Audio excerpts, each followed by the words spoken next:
Tātad jau Ivars Apins, piesakot manu uzstāšanos, minēja, ka mēs cenšamies šīs konferences padarīt par regulārām.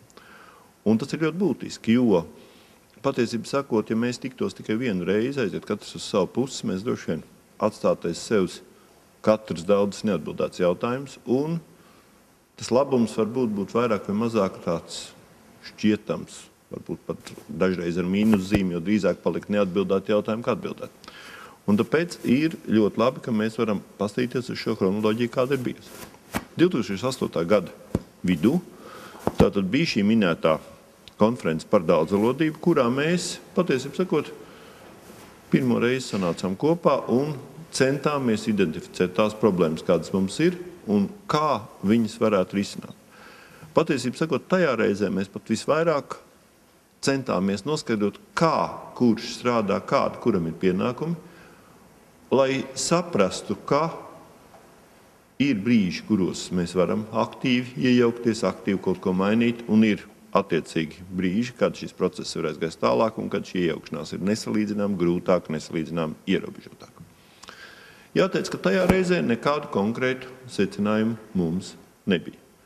Nākošā reize, 2009. gadā, tātad mazliet vairāk nekā pirms gada, šeit pašās telpās, bija ar akcentu, lai mēs iepazītos, kā tad citas dalību valsts risina savas problēmas, un mēs dzirdējām, kā to ir darījusi Zviedrija,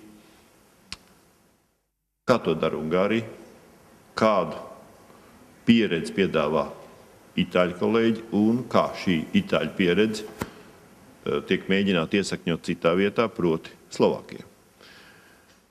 Protams, neviens no šiem modeļiem nav kopējams, bet viņš dod mums pietiekoši skaidru perspektīvu par to, kā arī mēs varētu darīt un ko labu vai sev noderīgu paņemt. Nu, tagad mēs tiekamies vēl vienreiz ar akcentu uz šo te, ar augstgodājumu viešņi, kur nu pat izstāstīja, manuprāt, ļoti būtiskas lietas par to, kā šis process notiek un kas ir tie jautājumi, par kuriem būtu jāpievērš īpaši uzmanību. Un es ļoti ceru, ka pēc gada mēs varēsim ierakstīt tātad, par ko mēs runāsim 2011. gadā. Jo šī tradīcijas uzturēšana, ka mēs vismaz reizi gadā tiekamies, ir ļoti svarīga. Bet tagad tālāk. Ja mēs skatāmies uz šo konferenču mērķi, tad, protams, vienmēr mums ir jautājums, tad ir vienot un saskaņot terminoloģiju. Tās izstrādāšana un lietojums. Un es šeit gribētu akcentēt abus jautājumus, jo nav tikai svarīgi, ka šī terminoloģija eksistē, svarīga terminoloģija tikai tajā brīdī, kad viņi patiešām konsekventi un īstās vietās tiek lietot un lietot vienmēr vienādi. Tātad viens, protams, mēs izzinām tās problēmas, kādas ir. Mēs iepazīstam partnerus, citu valstu pieredzi. Mēs varam iztirzāt konkrētas problēmu gadījumus un, patiesībā sakot, mācoties no viena konkrēta problēmu gadījuma, var būt atrast kaut kādu plašāku vai universālāku risinājumu. Mēs varam galvenais uzlabot sadarbību un meklēt konkrēts risinājums. Un jāsaka tā, ka mums pagājušā reizē tapa neliels īsts dokuments, par kuru es runāšu kopā ar Baibu Krandauskas kundzi, kur varbūt daudz aspektus izklāstīs manām plašāk nekā es, jo mēs tā nevilšas tās lomas bijām sadalījuši, kaut arī klātienē mēs tieši nebijām to pārunājuši, bet patiesībā sakot, tas diezgan ideāli iznāca tieši tā, kā mēs būtu gribējuši. Bet es gribētu jums atgādināt, kādas tad šīs rekomendācijas bija. Un es gribētu teikt tā, ka šīs rekomendācijas, protams, kā vienmēr nav tieši darba plāns, tas nav tieši kurš ko darīs, bet tie ir šie darba virzieni, par kuriem mums būtu svarīgi domāt. Tātad pirmkārt ir tomēr veidot ciešāku sadarbību, jo bez sadarbības nekas labi nav iespējams. Un turklāt, ja mēs gribētu akcentēt divus momentus, tātad viens ir veikt informācijas apmaiņu. Ja šī informācijas apmaiņa ir absolūti nepieciešama, ņemot vērā, ka jauni termini parādās visdažādākās dzīves nozarēs. Dažos gadījumos viņi pirmoreiz parādās Eiropas Savienības dokumentu tulkojumos, dažos gadījumos ir savādāk, bet vienalga, lai abas puses būtu pietiekami ātri un laiks informēts par šiem jauniem terminiem. Un nākošais lai būtu laiks apspriest šos jaunos terminus, meklēt risinājumus un galā atrast to, kas mūs vislabāk varētu apmierināt. Otrs jautājums, kas būtu ļoti būtisks, ir vienoties par datubāzēm, tātad pilnveidot tās, iekļaut to informāciju, kas ir svarīga katram lietotājam, un pēc iespējas drīz iekļaut jaunos terminus, lai tie būtu pieejami visiem, kas ar šiem terminiem strādā vai kuriem potenciāli varētu iznākt šis darbs. Nākošais bija ideja precizēt Latvijas iestāžu sadarbības modeli. Tātad mums ir vairākas institūcijas, un tas nebūtu nav slikti, bet lai visiem gan valsts pārvaldes ietveros, gan arī Eiropas Savienības tulkošanas dienestiem būtu skaidrs, kura struktūra ar ko nodarbojās, un lai būtu skaidrs, ka mēs neuzdodam jautājumus nepareizam adresātam, bet tomēr cenšamies nonākt pie tā, kurš mums varētu sniegt viscerīgāko, visprecīzāko atbildi, un pie tam, kurš varētu arī šo atbildi pēcāk padarīt pieejamu citiem. Šeit nekādā ziņā nav runa par to, ka mums varētu būt kādas, slēgtās sarakstus, slepenie faili, ierobežotas terminoloģija ir vispārējais lietošanas jautājums, un jo plašāk viņi ir pieejami, jo precīzāk, jo drošāk mēs ar viņu varēsim darboties.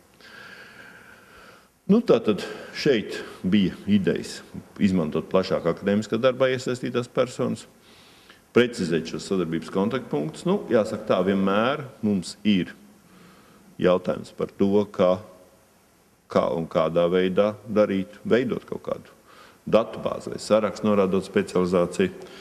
To es varbūt nedaudz pēc tam pakomentēšu arī vēlāk. Un nākošais, kas bija tātad veidot iespējams tīmekļa vietnes informācijas apmaiņai, protams, mums jāiet laikam līdzi un acīm redzot vienkārši e-pasta saraksts starp diviem cilvēkiem, kura ir, neteiksim, ka ilgmūžīga, ir daudz kas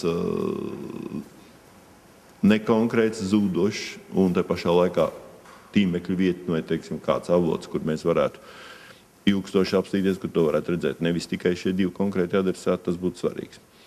Mēs dzirdējām divus secinājumus, kurus tika nolemts tik tiešā veidā neieviest, kuri bija nepratīsība, bet ir ļoti daudz, kas par šo gadu ir izdarīts un ir ieviests tieši pamatoties uz pagājušā gada konferences secinājumiem. Mēs pagājušajā gadā dzirdējām, kādi sadarbības tīkli darbojas dažās citās valstīs, un šie secinājumi bija tieši par to, kā izveidot Latvijas tīklu. Un var teikt, ka par šo gadu, pamati ir ielikti, un turpmāk izveidotais ir jāpilnveido un varam aktivizēt šo sadarbību. Es iešu vēlreiz cauri rekomendācijām, bet jauktā secībā tieši kā mēs viņas īstenojām.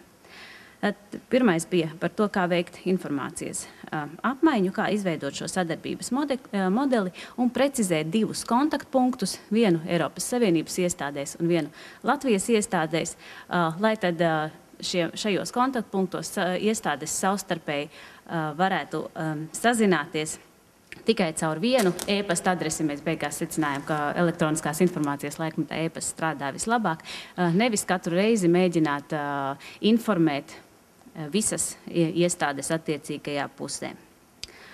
Un tāpēc tika izveidotas divas centrālas e-pasta adreses, kontaktpunkti. Viens ir valsts valodas centrā, kas apkopo Latvijas iestādes, un viens ir komisijā, kurš ir sadarbības centrālais kontaktpunkts Eiropas Savienības iestāžu tulkošanas dienestiem.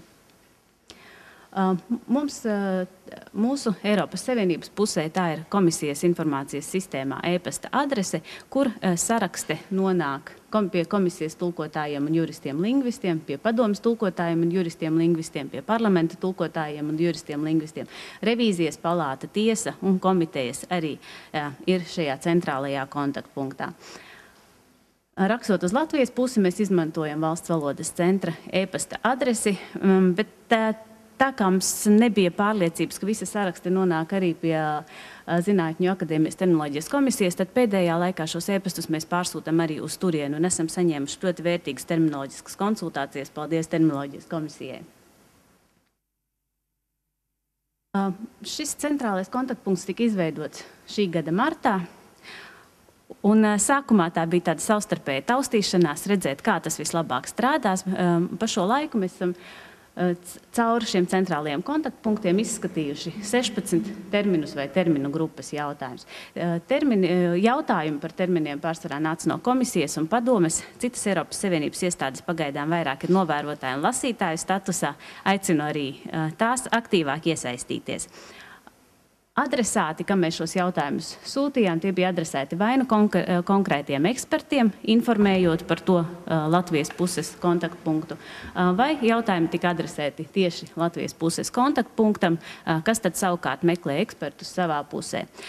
Šiem jautājumiem ir arī rezultāts. Daži termini ir apstājušies papildu jautājumiem, bet lielākā daļa no šiem terminiem ir ievadīti IATE.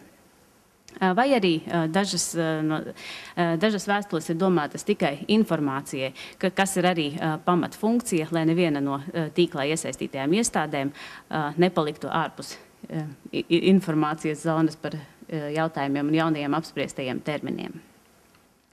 Vēl viena rekomendācija bija kopīgi un laikus apspriest jaunos terminus, citas starpā organizējot pieredzes apmaiņas seminārus, lai klātienē pārunātu konkrētu nozaru terminus. Ņemot vērā, ka mēs esam izkaisīti Briselē, Luksemburgā, Rīgā, regulāri tikties klātienē un izskatīt nozaru terminus nemaz nav vienkāršs uzdevums, taču termini tiek pārunāti, un es minēšu dažas iespējas, kā tas arī tika darīts pa šo gadu. Nozaru termini tiek apspriesti pirmkārt jau viestulkotāju programmā. Tas ir mūsu komisijas programma, kad tulkotāji brauc uz Latviju, lai tiktos ar konkrētiem ministriju speciālistiem un apspriestu sadarbību šajā konkrētajā nozarē. Piemēram, es zinu, ka Zemkopības ministrijā ir bijis eksperts un dažiem citiem ekspertiem arī. Tad jāmin terminoloģijas izstrādes projekti. Tas nenotiek tieši caur tulkotājiem, bet tas ir centrālā terminoloģijas struktūra vienība komisijā, kas izstrādā terminus, kurus tālāk uz līguma pamata kāds Latvijas un citu valodu speciālists sagatavo attiecīgajā valodā. Arī šādi pa gadu ir bijuši vairāki, un vairāki nozaru terminu saraksti ir savadīti IATE datubāzē. Nevienmēr mēs varam atsevišķi apskatīt nozares terminus. Visbiežāk terminu saskaņošana notiek pamatojoties uz konkrētu dokumentu, uz konkrētām vajadzībām. Un tur notiek individuāla terminu saskaņošana. Un, ja ir lielāki dokumenti, mēs pāris reizes esam organizējuši arī videokonferences ar nozaru ekspertiem. Viena no pēdējām bija dzelzceļa videokonference, kur piedalījās arī vairākas iestādes no Eiropas Savienības puses.